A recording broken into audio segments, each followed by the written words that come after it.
Άρε καημένε. Σε έχει κάψει ο Θεός.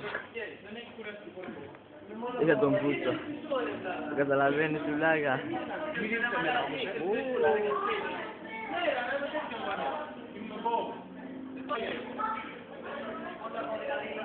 Έχει κάψει ο Θεός τη βλάγα. Έχει κάψει ο Θεός.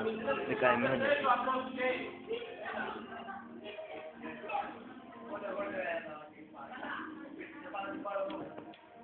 Ναι, κάνουμε και διαφήμιση Μαλμποράς και έτσι. Ναι, ο Φάνος είναι Μαλμποράς. Ναι, είναι και πουτσαδόρος. Όπως είπαμε είναι και πουτσαδόρος. Πουτσαδόρισα. Και Μαλμποράς είναι. Και τουαλετίστας. Ναι, κάνουμε διαφήμιση και στο Μίλκο. Αυτά είναι. Πολύ καλή. Είναι και καλοκαιρινός τύπος, όπως το βλέπετε. Ναι, είναι και καλοκαιρινός τύπος. Αυτά είναι μεν. Δεν παίζει τέτοια φάση.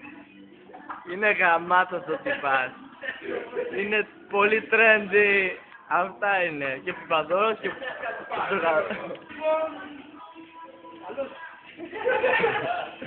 Κάτσε τον Μπούτσο.